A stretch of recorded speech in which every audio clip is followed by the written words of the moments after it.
빌레몬서 8절부터 18절까지 말씀을 보겠습니다. 빌레몬서 8절부터 18절까지 우리 한 절씩 교독하겠습니다. 이러므로 내가 그리스도 안에서 아주 담대하게 내게 마땅한 일로 명할 수도 있으나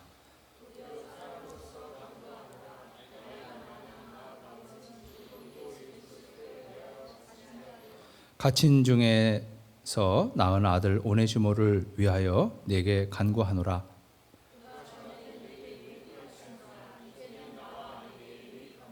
내게 그를 돌려보내노니 그는 내 신복이라.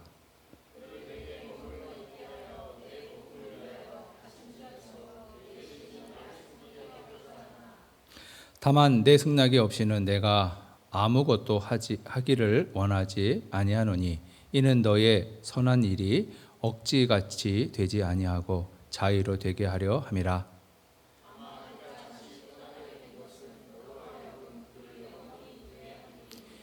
이후로는 종과 같이 대하지 아니하고 종 이상으로 곧 사랑받는 형제로 둘 자라.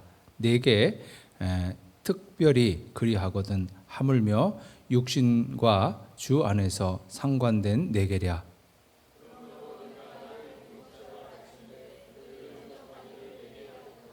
함께 읽겠습니다. 그가 만일 내게 불의를 하였거나 내게 빚진 것이 있으면 그것을 내 앞으로 계산하라. 아멘. 주 61년 로마에 세군투스라는 사람이 살고 있었습니다. 그런데 그 사람이 어느 날 밤에 죽음을 당합니다.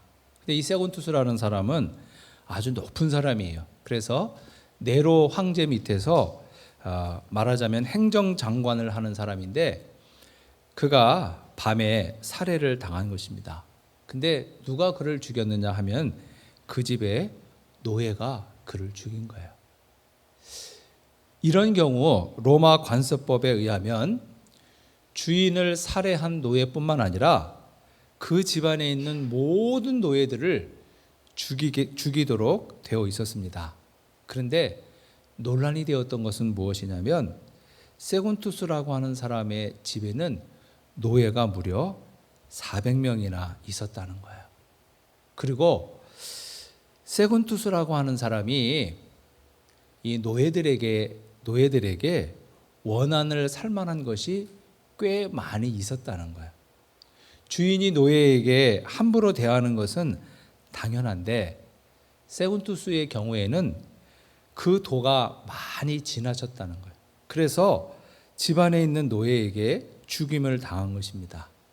사람들은 이 일을 놓고 세군투스를 죽인 노예를 죽이는 것에 대해서는 아무런 이의가 없는데 다만 그 집에 있는 다른 노예들, 갓 태어난 아기, 어린이, 청소년, 나이가 많은 노인들까지 다 죽이는 것은 조금 부당하다 하는 여론이 생겼습니다. 그러자 네로 황제는 이 문제를 어떻게 처리해야 될까 원로원 회의를 여는데 결론은 뭐냐면 로마의 관습법대로 400명 전원을 죽이라는 거예요. 그래서 이 로마 원로원의 결정에 따라 무장한 로마 군인들이 세군투스의 집에 난입해서 400명의 노예 전원을 연행하고 전원을 살해하는 사건이 벌어진 것입니다. 이 사건은 무엇을 의미할까? 로마는 어떤 경우에도 노예제를 포기하지 않는다는 거예요.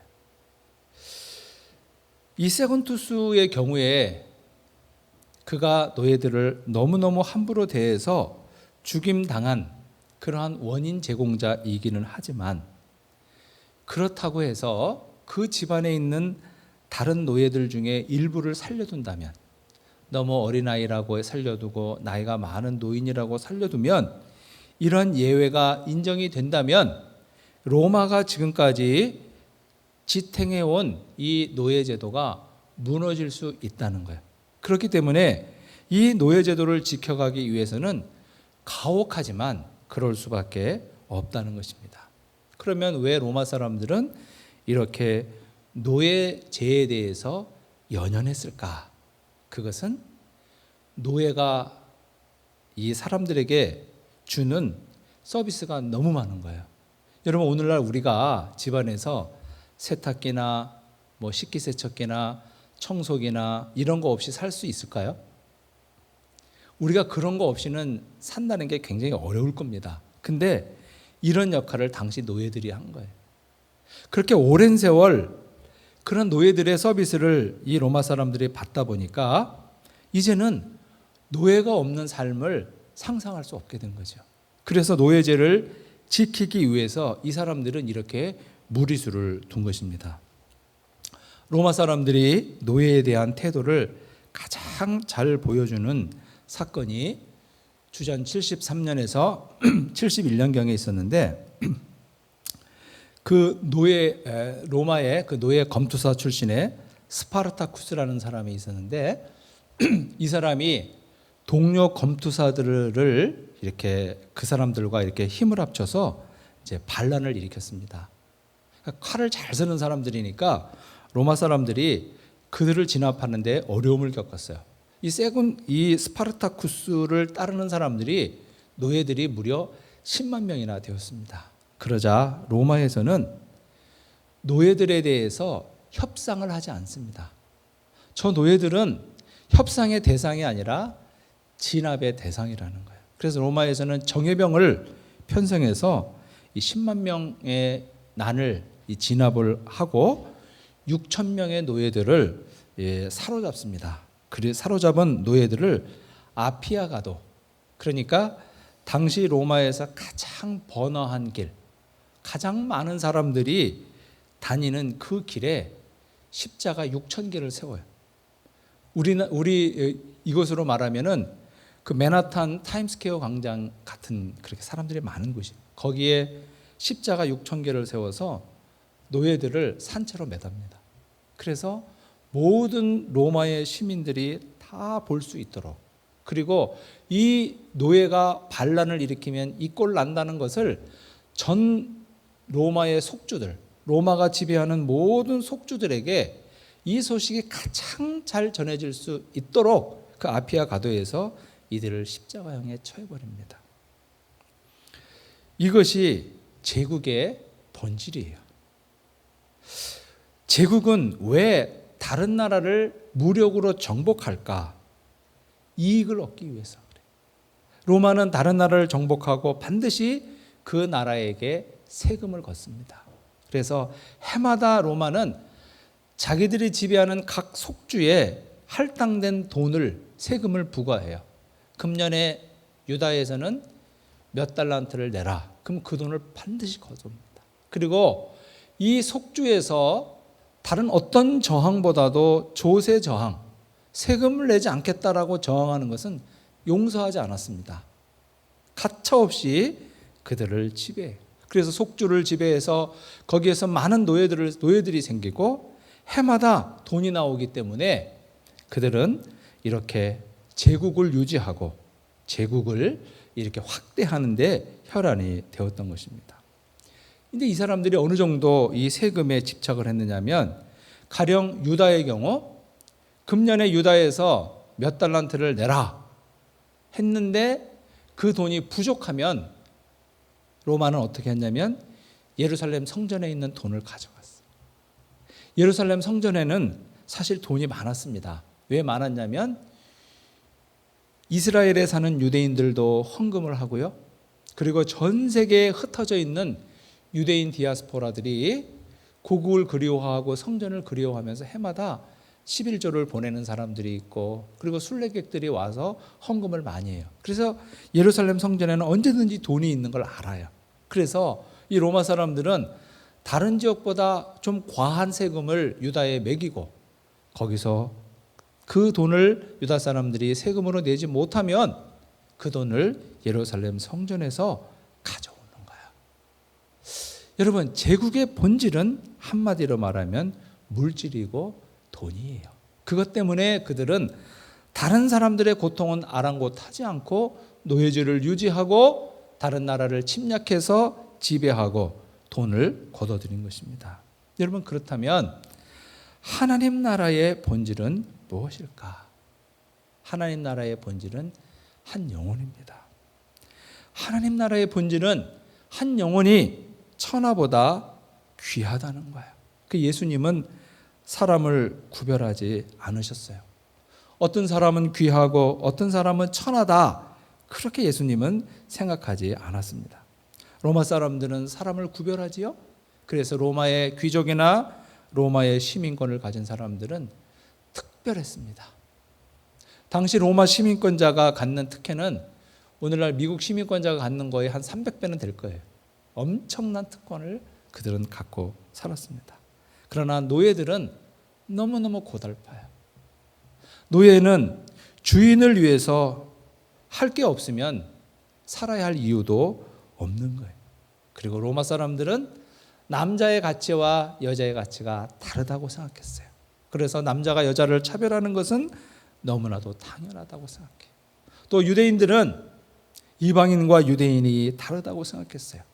천국에 가면 온통 유대인들이고 지옥에 가면 온통 이방인들 뿐이라고 생각을 했습니다. 그런데 예수님은 그런 생각에 동의하지 않으셨어요. 신분이 높은 사람, 낮은 사람 차별하지 않으시고, 남자와 여자를 차별하지 아니하시고, 이방인과 유대인을 차별하지 아니하시고, 예수님께는 모든 사람들이 다 천하보다 귀중하고 소중한 영혼들이었던 거예요. 예수님은 세리와 창기들과 어울리셨죠.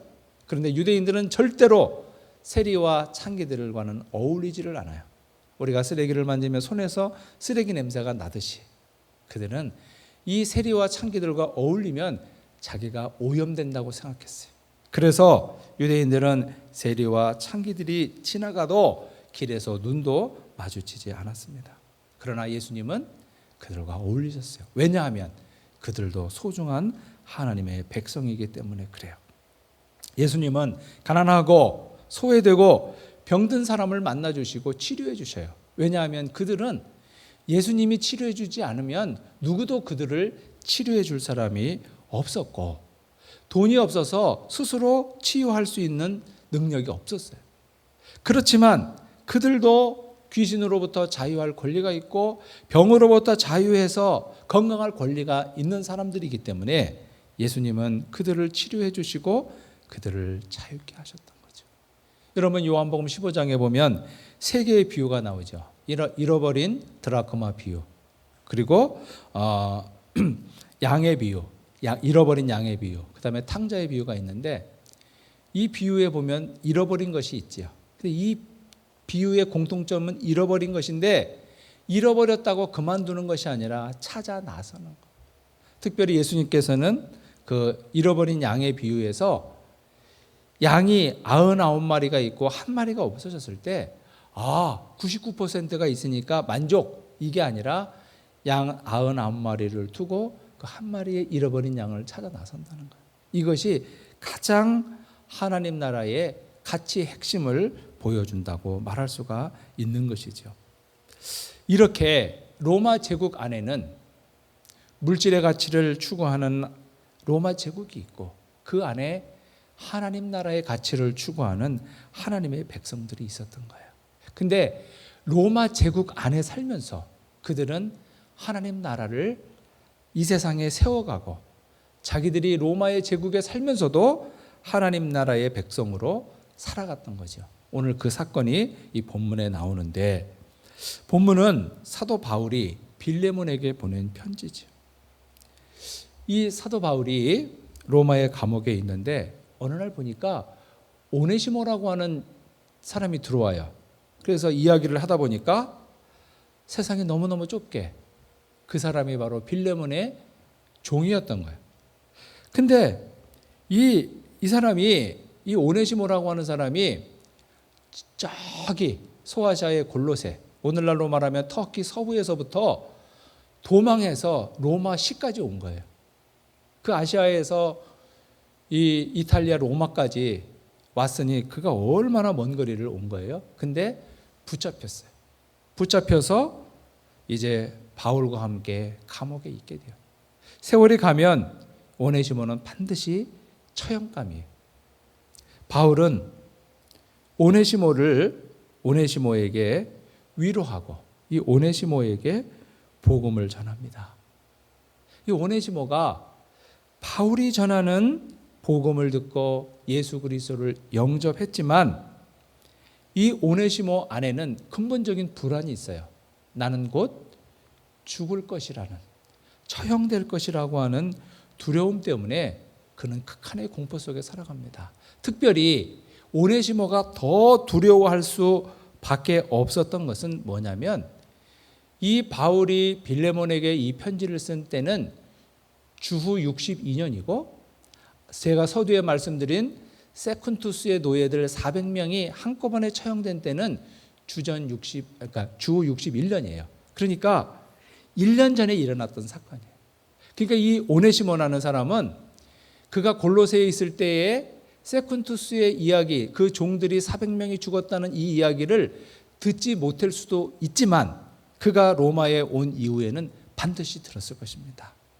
세쿠투스 가정에 있는 400명의 노예들이 한꺼번에 다 처형됐다는 이 소식은 당시 로마에서는 엄청나게 큰 뉴스이고, 특별히 노예들에게는 절망 중에 절망스러운 사건이었습니다.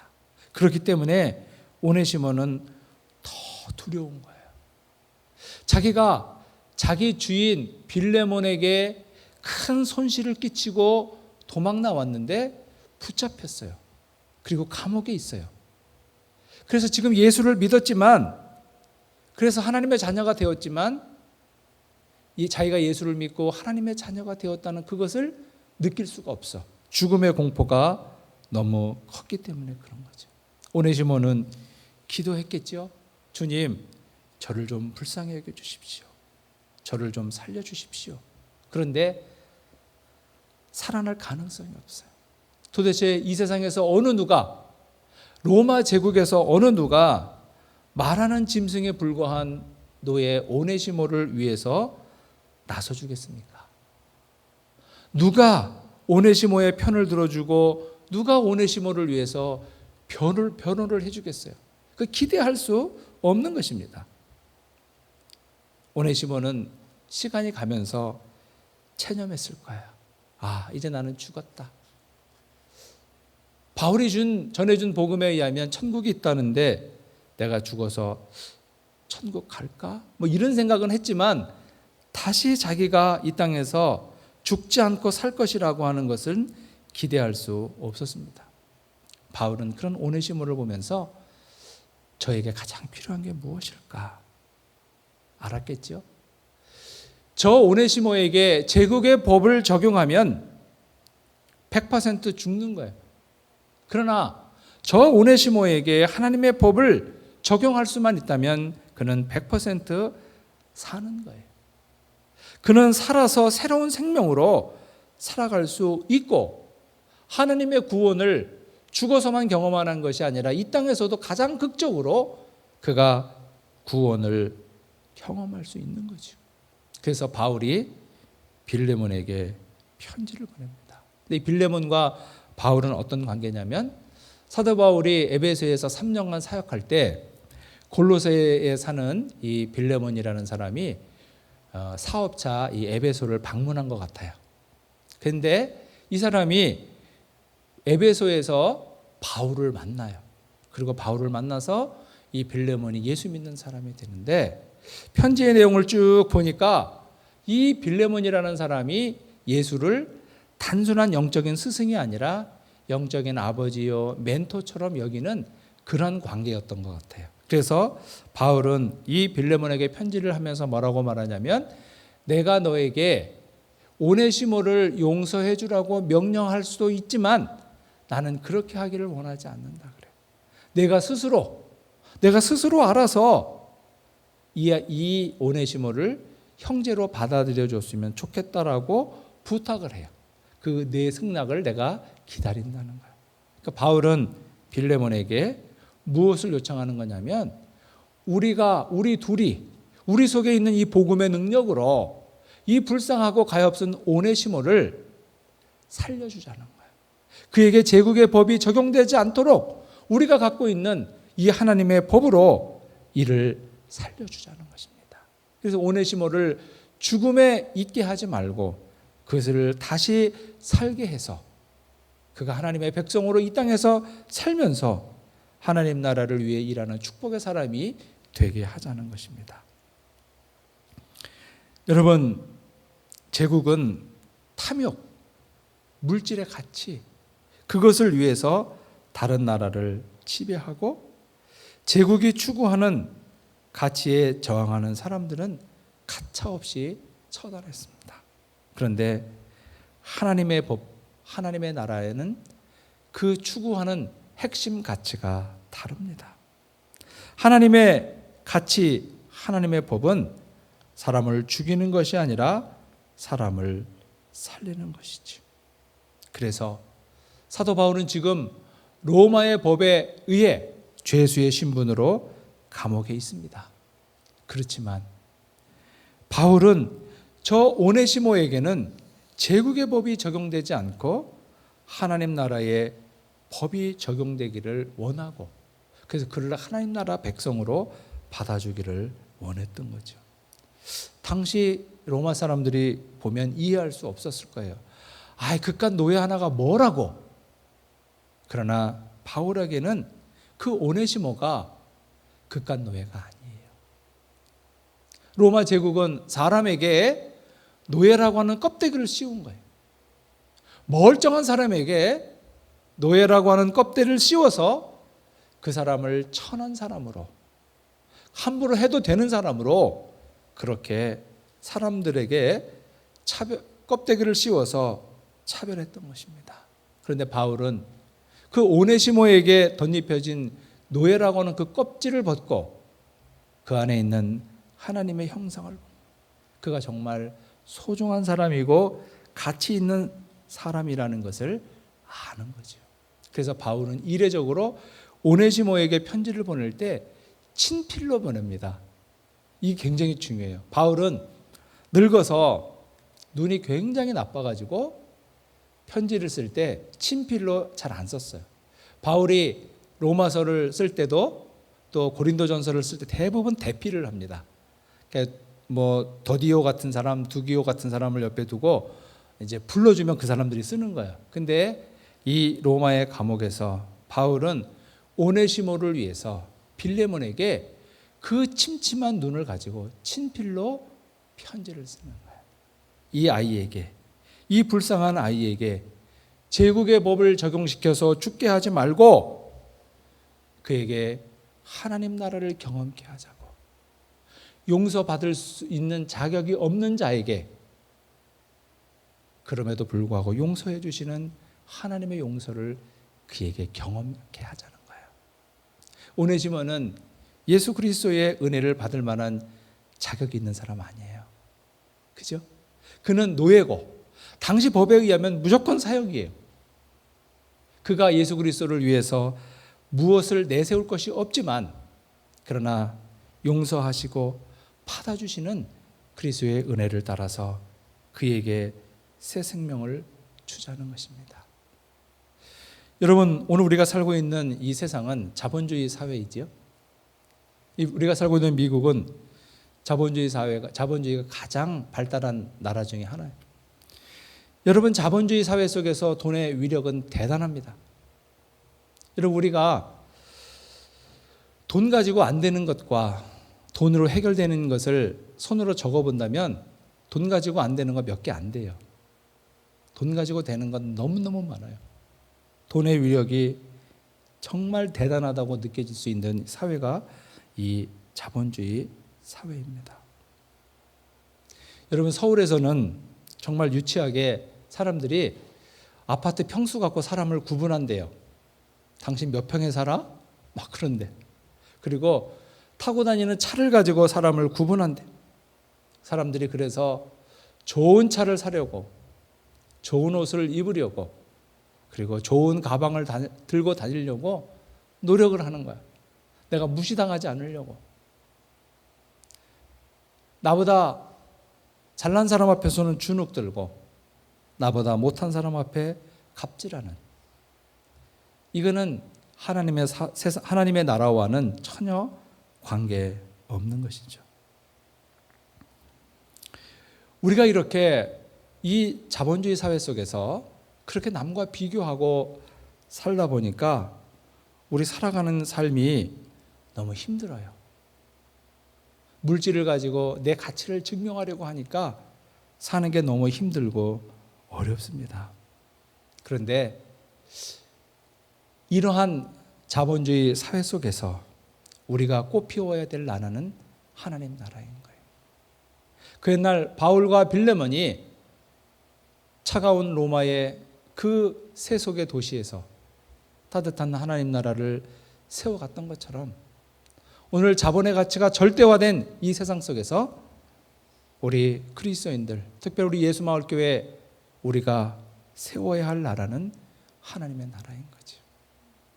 그래서 물질로 사람의 가치를 평가하는 것이 아니라 한 영혼보다 귀하다 하신 주의 그 말씀을 따라서 우리가 서로를 아주 귀하게 존귀하게 여겨야 하는 것입니다.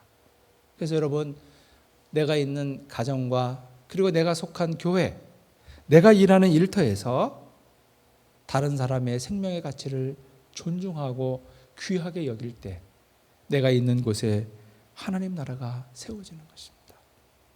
그 옛날 바울이 차가운 로마의 감옥에서 따뜻한 하나님 나라를 세워서 불쌍한 오네시모를 죽지 않게 하고 그를 다시 위대한 하나님의 사람으로 세워가는 그 역할을 감당했던 것처럼 오늘도 우리가 내 곁에 있는 다른 이들에게 하나님 나라의 법을 적용하고 그래서 그 법을 따라 그를 세워줄 수 있다면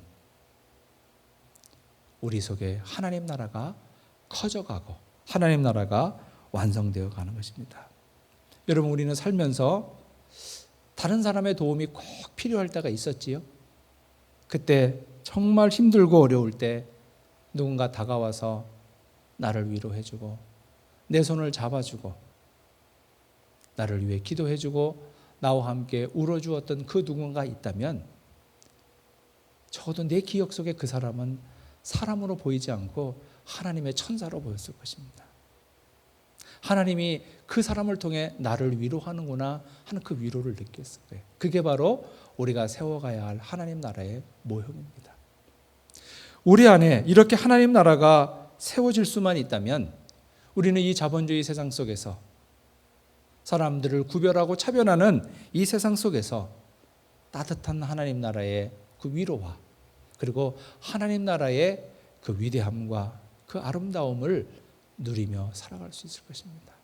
그럴 때 우리는 그 어디서든 하나님의 기쁨이 되고 어디서든 하나님의 자랑이 되는 영광스러운 주인공으로 살아갈 수 있을 것입니다. 이 은혜가 함께 하시기를 축복합니다. 기도하겠습니다. 자비로우신 주님, 귀하신 은혜를 감사합니다. 차가운 제국 속에서 따뜻한 하나님 나라를 세워갔던 그 사람들처럼 오늘도 이 물질의 가치가 절대화되고 있는 이 세상 속에서 생명의 가치가 존중받는 하나님 나라를 세워가는 예수마을교회 모든 지체들이 되도록 인도하여 주옵소서. 하나님 나라의 법을 순종하고 그 가치를 따라 살아가며 우리가 속한 가정과 교회와 일터에 하나님 나라를 세우는 영광스러운 주의 백성들이 다 되도록 복내려 주옵소서. 예수님의 이름으로 기도하옵나이다.